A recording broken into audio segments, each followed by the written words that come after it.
আজকে আলোচনা করব ভারতীয় সংবিধানের যে নির্দেশাত্মক নীতি রয়েছে বা ডিরেক্টিভ প্রিন্সিপালস রয়েছে সে বিষয় নিয়ে, যা ভারতীয় সংবিধানে পার্ট 4-এ উল্লেখ রয়েছে আর্টিকেল 36 থেকে 51 পর্যন্ত।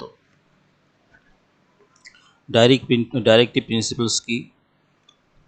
আমরা আগের ভিডিওগুলোতে ভারতীয় সংবিধানের যে মৌলিক অধিকার, সেই মৌলিক অধিকারগুলি বিভিন্ন যে ধারাতে উল্লিখিত হয়েছিল সেই উল্লিখিত ধারাগুলি আমরা আলোচনা করেছি।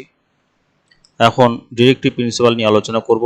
ফান্ডামেন্টাল রাইটসের সঙ্গে ডিরেক্টিভ প্রিন্সিপালের মূল পার্থক্য হলো ফান্ডামেন্টাল রাইটস স্টেটসের এগেনস্টে একটি নেগেটিভ রাইটস, কিন্তু ডিরেক্টিভ প্রিন্সিপালস হলো স্টেটের একটি পজিটিভ রাইটস, অর্থাৎ স্টেটকে কিছু কর্তব্য পালনের কথা বলা হয়েছে।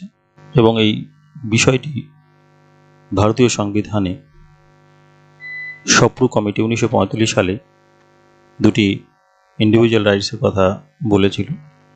তো এই দুটি ইন্ডিভিজুয়াল রাইটসের মধ্যে একটি হলো জাস্টিসিয়েবল রাইটস, যাকে ফান্ডামেন্টাল রাইটস বলা হয়, যেটি আর্টিকেল 12 থেকে 35 পর্যন্ত উল্লেখ করা হয়েছে।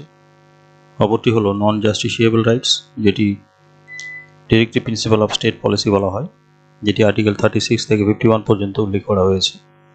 এখানে রাষ্ট্রের কী কী কর্তব্য রয়েছে, অর্থাৎ একটি ওয়েলফেয়ার স্টেটে কী কী কাজ করার প্রয়োজন রয়েছে তার নাগরিকদের কল্যাণের জন্য, সে বিষয়গুলি উল্লেখ করা হয়েছে বিভিন্ন আর্টিকেলের মধ্যে। ফান্ডামেন্টাল রাইটস এবং ডিরেক্টিভ প্রিন্সিপালস এই দুটি বিষয়কে গ্র্যানভিল অস্টিন ভারতীয় সংবিধানের কনসেন্স বলে উল্লেখ করেছে। ফান্ডামেন্টাল রাইটস যেমন প্রথম ভারতবর্ষের সংবিধানের মধ্যে সংযুক্ত করার দাবি জানিয়েছিলেন 1928 সালে মতিলাল নেহরু কমিটির মধ্য দিয়ে, তেমনি এদিকে নন জাস্টিসিয়েবল যে রাইটস বা ডিপিএসপি যেটি, সেটিকে ডক্টর বি আর আম্বেদকর বলেছেন ভারতীয় সংবিধানের নোবেল ফিচার্স। ডিপিএসপির যে কিছু তথ্য, সেই তথ্যগুলো এখানে আলোচনাও জরুরি। ডিপিএসপি বা ডিরেক্টিভ প্রিন্সিপালকে 1935 সালের যে অ্যাক্ট বা 1935 সালের যে গভর্নমেন্ট অফ ইন্ডিয়া অ্যাক্ট ছিল, সেই গভর্নমেন্ট অফ ইন্ডিয়া অ্যাক্টে এই ডিপিএসপি ছিল একটি ইনস্ট্রুমেন্টস অফ ইনস্ট্রাকশনস। এটি অ্যাডপ্ট করা হয়েছিল আয়ারল্যান্ড থেকে, এবং ডিপিএসপির মধ্যে দিয়ে ইকোনমিক এবং সোশ্যাল ডেমোক্রেসি প্রতিষ্ঠার কথা বলা হয়েছে, অর্থাৎ ডিপিএসপির মধ্যে অর্থনৈতিক এবং সামাজিক যে গণতন্ত্র, সেই গণতন্ত্র প্রতিষ্ঠার বিষয়টি উল্লেখিত হয়েছে। ডিরেক্টিভ প্রিন্সিপালগুলো নিয়ে আলোচনার ক্ষেত্রে একটি বিশেষ তথ্য অবশ্যই প্রদান করা দরকার, সেটি হলো ডিরেক্টিভ প্রিন্সিপাল যে আর্টিকেলগুলির মধ্যে উল্লিখিত হয়েছে, সেই আর্টিকেলগুলিতে তিনটি দর্শন লুকিয়ে রয়েছে। একটি হলো সোশ্যালিস্টিক প্রিন্সিপালস, যেটিকে বলা হয় সামাজিক যে নীতি বা সমাজতান্ত্রিক যে নীতি। অপরটি হলো গান্ধীয়ান নীতি, আর একটি হলো লিবারাল প্রিন্সিপালস বা স্বাধীনতার নীতি। এই বিষয়গুলি বিভিন্ন আর্টিকেলের মধ্যে উল্লেখ করা হয়েছে। এখানে ডিপিএসপির যে বিষয়গুলি তিনটি পার্টে ভাগ করা হয়েছে, অর্থাৎ ডিপিএসপির গোল, ডিপিএসপির পলিসি এবং নন জাস্টিসিয়েবল রাইটস কোন বিষয়গুলি, সেগুলি এখানে উল্লেখ করা হয়েছে। ডিপিএসপির যে গোল, সেটি হলো welfare of the people, social, economic and political justice, অর্থাৎ সোশ্যাল, ইকোনমিক এবং পলিটিক্যাল জাস্টিসের মধ্যে দিয়ে জনসাধারণের কল্যাণ ডিপিএসপির মূল বৈশিষ্ট্য বা লক্ষ্য। এবং ভারতীয় যে নাগরিকরা রয়েছে তাদের স্ট্যান্ডার্ড অফ লিভিং বৃদ্ধি করা এবং সম্পদের যে বা বলা যেতে পারে সম্পদের যে ইকুইটেবল ডিস্ট্রিবিউশন, সেটা দরকার। অর্থাৎ প্রথম গোলে বলা হয়েছে welfare of the people, social, economic and political justice. Social, economic, political জাস্টিসের মধ্যে দিয়ে জনসাধারণের কল্যাণ করতে হবে। অপরদিকে স্ট্যান্ডার্ড অফ লিভিং, নাগরিকদের স্ট্যান্ডার্ড অফ লিভিং বৃদ্ধি করতে হবে। ইকুইটেবল ডিস্ট্রিবিউশন অফ রিসোর্সেস, অর্থাৎ ভারতবর্ষের মধ্যে যে সমস্ত রিসোর্স রয়েছে সেই রিসোর্সগুলির যাতে সুষম বন্টন হয়, সেটি এর লক্ষ্য। এবং প্রমোশন অফ ইন্টারন্যাশনাল পিস, অর্থাৎ আন্তর্জাতিক ক্ষেত্রে শান্তি প্রতিষ্ঠা এটি একটি লক্ষ্য হিসেবে ডিপিএসপি মধ্যে রয়েছে। কি পলিসি রয়েছে এখানে, অর্থাৎ কোন কোন পলিসিগুলো ডিপিএসপি এর মধ্যে উল্লেখ করা হয়েছে। ভারতবর্ষে ইউনিফর্ম সিভিল কোড স্থাপন করতে হবে, অর্থাৎ প্রত্যেকটি ধর্মের একই সিভিল কোড থাকবে। Prohibition of consumption of alcoholic liquor, অর্থাৎ মাদকজাত যে সমস্ত দ্রব্যগুলো রয়েছে ভোগের ক্ষেত্রে সেগুলোর উপর নিষেধাজ্ঞা আরোপ করতে হবে। প্রমোশন অফ কটেজ ইন্ডাস্ট্রিজ, অর্থাৎ কটেজ ইন্ডাস্ট্রি বা কুটির শিল্পের প্রমোশন ঘটাতে হবে। Prevention of slaughter of useful cattles, অর্থাৎ যে সমস্ত গবাদি পশু ব্যবহারযোগ্য সেগুলোকে নিধন করা যাবে না। প্রমোশন অফ ভিলেজ পঞ্চায়েত, অর্থাৎ গ্রাম পঞ্চায়েত প্রতিষ্ঠা করতে হবে। অপরদিকে নন জাস্টিসেবল রাইটসের মধ্যে উল্লেখযোগ্য হলো অ্যাডিকুয়েট লাইভলিহুড, অর্থাৎ জীবন ধারণের জন্য যথাযথ ব্যবস্থা গ্রহণ করতে হবে এবং একই কাজের জন্য সকলকে, মহিলা এবং পুরুষ ভেদে সকলকে সমান পরিমাণে অর্থ প্রদান করতে হবে। রাইট এগেন ইকোনমিক এক্সপ্লুইটেশন, অর্থাৎ অর্থনৈতিক যে শোষণ তার বিরুদ্ধে অধিকার প্রদান করতে হবে নাগরিকদের। রাইট টু ওয়ার্ক, অর্থাৎ প্রত্যেক নাগরিককে কাজ করার অধিকার দিতে হবে। আর্লি চাইল্ডহুড কেয়ার, অর্থাৎ শিশুদের প্রাথমিক যে চিকিৎসা বা প্রাথমিক যে সেবা শুশ্রূষা করার যে বিষয়টি সেটি খেয়াল রাখতে হবে। অপরদিকে 6 বছরের নিচের শিশুদের শিক্ষা বিনামূল্যে প্রদান করতে হবে। এই বিষয়গুলি নন জাস্টিসেবল রাইটসের মধ্যে উল্লেখযোগ্য। কেন নন জাস্টিসেবল বলা হয়েছে? কারণ এই রাইটসগুলি স্টেট যদি পালন না করে, অর্থাৎ এই দায়িত্ব বা কর্তব্যগুলি যদি রাষ্ট্র পালন না করে তাহলে রাষ্ট্রের বিরুদ্ধে আদালতে যাওয়া যাবে না। এই গোল, পলিসি অ্যান্ড নন জাস্টিসেবল রাইটসগুলিকে আবার 3টি প্রিন্সিপালসে ভাগ করা হয়েছে। একটিকে বলা হয়েছে সোশ্যাল প্রিন্সিপালস, একটিকে বলা হয়েছে গান্ধিয়ান প্রিন্সিপালস, আর একটি লিবারেল প্রিন্সিপালস। সোশ্যালিস্টিক যে প্রিন্সিপালস তার মধ্যে যে আর্টিকেলগুলো বর্ণিত হয়েছে বা যে আর্টিকেলের মধ্যে সমাজতান্ত্রিক নীতি বর্ণিত হয়েছে সেটি হলো article 38, 39, 39A, 41, 42, 43 and 43A and 47। এই আর্টিকেলগুলোর মধ্যে যে বিশেষ বিষয়গুলো উল্লেখ করা হয়েছে সেগুলি সমাজতান্ত্রিক ধাঁচের রাষ্ট্র ব্যবস্থার কথা বলে থাকে। অপরদিকে গান্ধিয়ান প্রিন্সিপালস, অর্থাৎ স্বাধীনতার প্রাককালে বা স্বাধীনতার আগে যে সমস্ত নীতিগুলো গান্ধীজি ফলো করেছিলেন বা প্রতিষ্ঠার জন্য স্বপ্ন দেখেছিলেন সেই সমস্ত নীতিগুলোকে প্রতিষ্ঠা করার লক্ষ্যেই এই আর্টিকেলগুলি ভারতীয় সংবিধানে সংযুক্ত করা হয়েছে, যার মধ্যে উল্লেখযোগ্য হলো আর্টিকেল 40, 43, 43B, 46, 47 অ্যান্ড 48। অপরদিকে লিবারেল প্রিন্সিপালসের মধ্যে উল্লেখযোগ্য আর্টিকেলগুলি হলো 44, 45, আর্টিকেল 48, 48A, 49 অ্যান্ড 50 অ্যান্ড 51। এই 3 ধরনের নীতি ডিপিএসপির মধ্যে উল্লেখ করা হয়েছে। কি রয়েছে সোশ্যালিস্টিক প্রিন্সিপালসের মধ্যে? সোশ্যালিক প্রিন্সিপালসের যে সমস্ত আর্টিকেলগুলি উল্লেখ করা হলো সেই আর্টিকেলগুলোর মধ্যে প্রত্যেকটি ক্ষেত্রে কী রয়েছে সেগুলো বিষয় নিয়ে এবার আলোচনা করব। আর্টিকেল 38 যে বিষয়টিতে রাষ্ট্রকে যে নির্দেশ প্রদান করে থাকে সেটি হলো promote welfare through justice, economic, social and political, অর্থাৎ ইকোনমিক, সোশ্যাল অ্যান্ড পলিটিক্যাল যে জাস্টিস বা ন্যায় প্রতিষ্ঠার মধ্যে দিয়ে নাগরিকদের যে কল্যাণ সেটি করতে হবে। ইনকামের ক্ষেত্রে, নাগরিকদের ইনকামের ক্ষেত্রে যতটা সম্ভব যে বৈষম্য সেটা দূর করতে হবে এবং তাদের ইকুয়াল স্ট্যাটাস প্রদান করতে হবে, ইকুয়াল ফেসিলিটি দিতে হবে এবং ইকুয়াল অপরচুনিটি দিতে হবে। তারা যাতে জীবিকা অর্জনের ক্ষেত্রে উপযুক্ত ব্যবস্থা গ্রহণ করতে পারে সেই জন্য তাদের ফেসিলিটি এবং অপরচুনিটি প্রদান করতে হবে। অপরদিকে 39-এ বলা হয়েছে রাইট টু লাইভলিহুড, অর্থাৎ জীবিকা নির্বাহের জন্য তাদের উপযুক্ত ব্যবস্থা প্রদান করতে হবে। Right two equitable distribution of material resources, অর্থাৎ ভারতবর্ষের যে সমস্ত ম্যাটেরিয়াল রিসোর্সগুলো রয়েছে সেগুলো যাতে সুষম বন্টন হয় সেদিকে খেয়াল রাখতে হবে।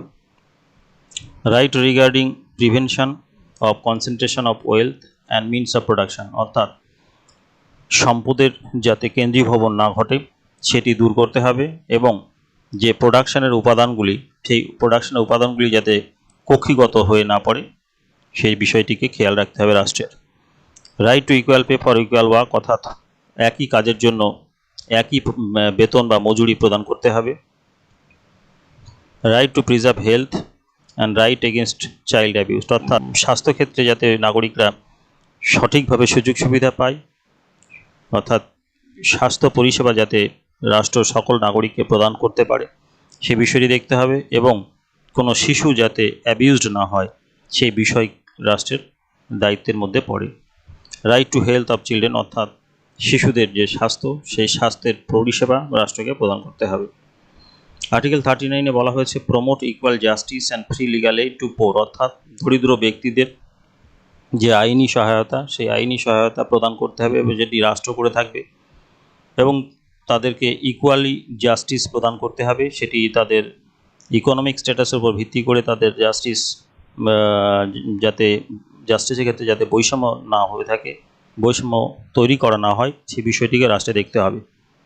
আর্টিকেল 41-এ বলা হয়েছে রাইট টু ওয়ার্ক, অর্থাৎ কাজ করার অধিকার দিতে হবে, রাইট টু এডুকেশন, অর্থাৎ শিক্ষার অধিকার দিতে হবে, এবং রাইট টু পাবলিক অ্যাসিস্ট্যান্স, অর্থাৎ সরকারি সুযোগ সুবিধা তাদের প্রদান করতে হবে।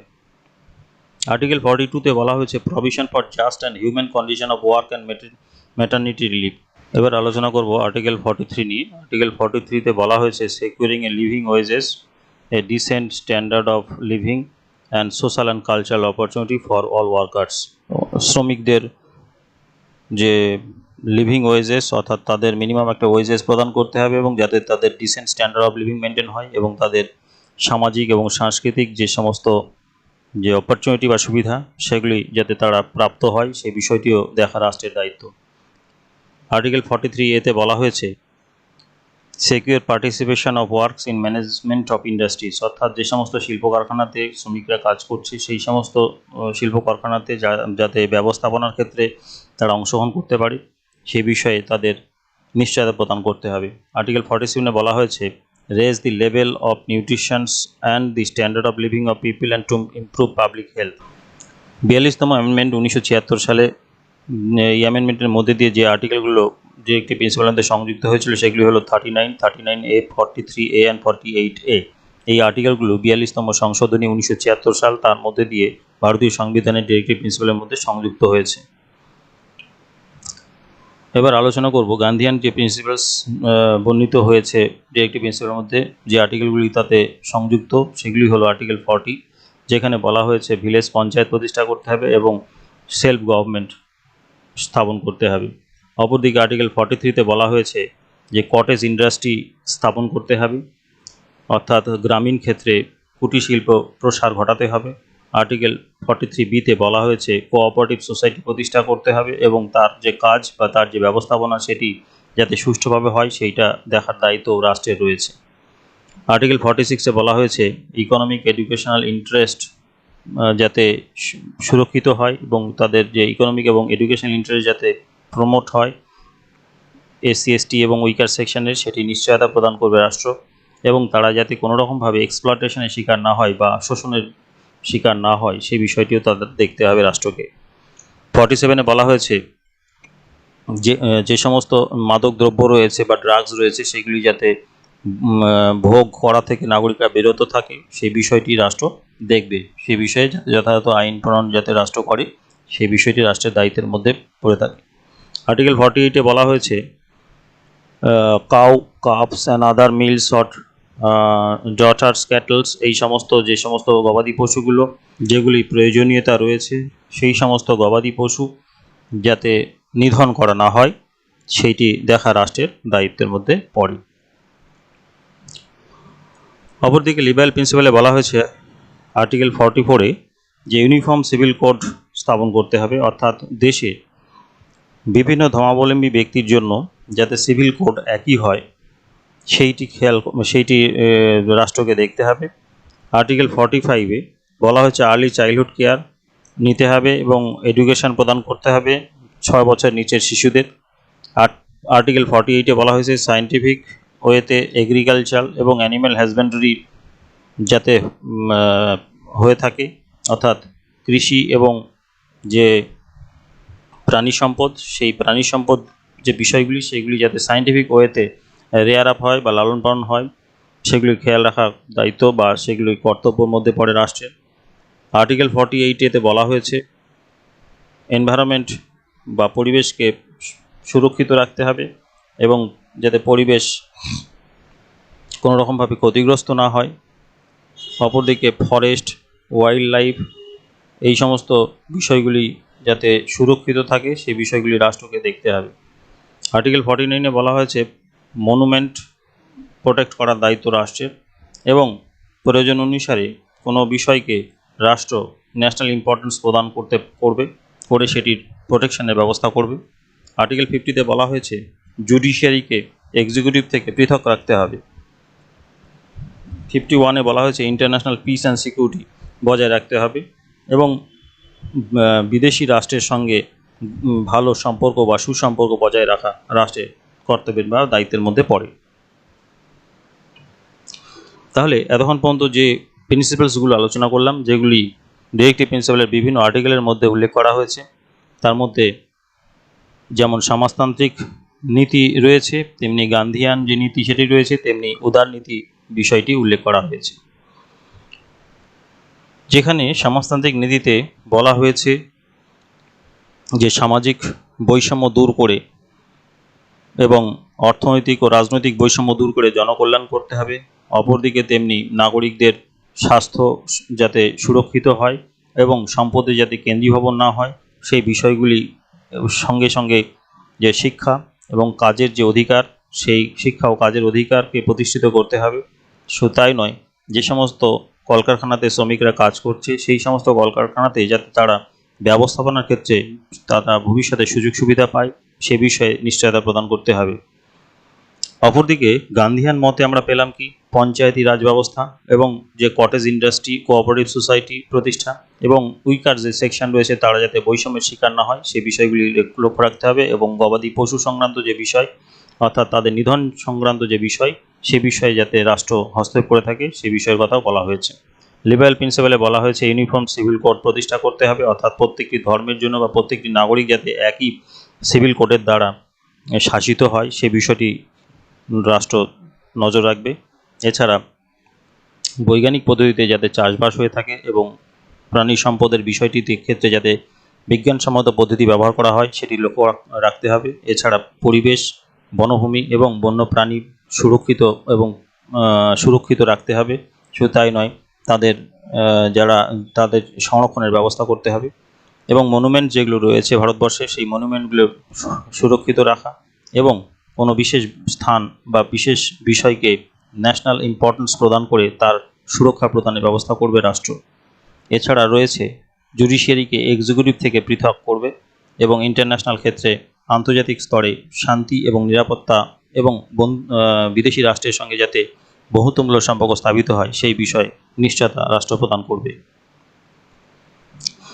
এই ডিরেক্টিভ প্রিন্সিপাল সংক্রান্ত যে কেস লগুলি রয়েছে সেগুলি নিয়ে এবার আলোচনা করব। প্রথম কেস ল যেটি চম্পকম দোরাইরাজন কেস 1951 সালে হয়েছিল, যেখানে বলা হয়েছিল সুপ্রিম কোর্ট বলেছিল যে যদি ফান্ডামেন্টাল রাইটস এবং ডিরেক্টিভ প্রিন্সিপালের মধ্যে বিবাদ সৃষ্টি হয় তাহলে ফান্ডামেন্টাল রাইটস এক্সিস্ট করবে, অর্থাৎ ডিরেক্টিভ প্রিন্সিপালের উপরে ফান্ডামেন্টাল রাইটসকে স্থান দেওয়া হয়েছে। এর রেজাল্ট হিসেবে যেটা পাওয়া গেছিল সেটি ভারতীয় সংবিধানের প্রথম অ্যামেন্ডমেন্ট যেটি হয়েছিল 1951 সালে এবং ফোর্থ অ্যামেন্ডমেন্ট যেটি 1955 সালে এবং 17th অ্যামেন্ডমেন্ট 1964 সালে। এই অ্যামেন্ডমেন্টের মধ্যে দিয়ে বিশেষ কিছু ডিপিএসপি বা ডিরেক্টিভ প্রিন্সিপালসকে ইমপ্লিমেন্ট করার জন্য ব্যবস্থা গ্রহণ করা হয়েছিল। অপরদিকে গোলকনাথ কেস যেটি 1967 সালে হয়েছিল, যেখানে বলা হয়েছিল parliament cannot amend fundamental rights to implement DPSP, অর্থাৎ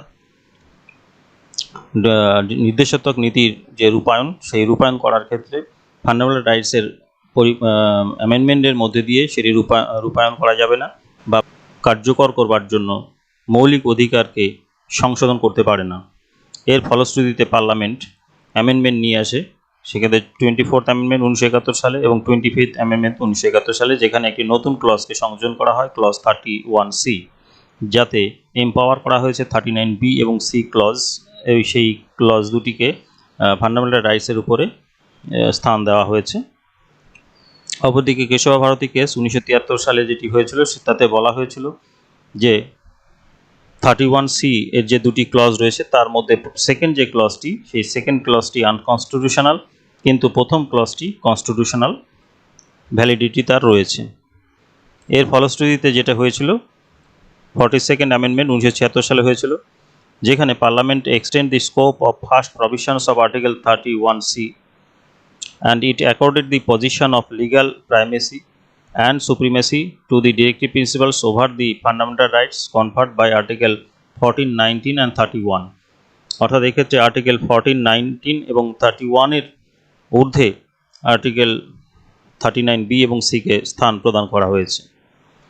এরপরে আলোচনা করব মিনার্ভা মিলস 1980, যেখানে বলা হয়েছিল Indian constitution is founded on balance between fundamental rights and directive principles, অর্থাৎ ভারতীয় সংবিধানের মূল যে দর্শন সেই দর্শনে মৌলিক অধিকার এবং নির্দেশাত্মক নীতিকে একটি ভারসাম্য অবস্থায় রাখা হয়েছে এবং ডিপিএসপিকে ইমপ্লিমেন্ট অবশ্যই করতে হবে, সেক্ষেত্রে সেটি যাতে ফান্ডামেন্টাল রাইটসের সঙ্গে বিরোধমূলক যে আচরণ বা বিরোধিতা সৃষ্টি না করে সে বিষয়টিকে নজর রাখতে হবে। অর্থাৎ বিভিন্ন কেস লতে ফান্ডামেন্টাল রাইটসকে প্রাধান্য দেওয়া হয়েছে এবং বর্তমানে যে ডিপিএসপিগুলো রূপায়িত হয় সেগুলির ক্ষেত্রে ফান্ডামেন্টাল রাইটসকে কোনোভাবেই প্রতিবন্ধকতা সৃষ্টি করা হয় না। তো এই হলো গিয়ে overall directive principal of state policy, যেটি আর্টিকেল 36 থেকে 51 মধ্যে উল্লেখ করা হয়েছে। আর্টিকেল 36 রাষ্ট্রের সংজ্ঞা প্রদান করা হয়েছে এবং পরবর্তীতে বিভিন্ন ক্লজগুলিতে আমরা দেখলাম যে বিভিন্ন নীতিগুলো সংযুক্ত হয়েছে, যে একটি হচ্ছে গান্ধীয়ান নীতি, তারপরে উদার নীতি এবং সমাজতান্ত্রিক নীতি ভারতীয় সংবিধানের যে নির্দেশাবলী তার মধ্যে সংযোজিত হয়েছে।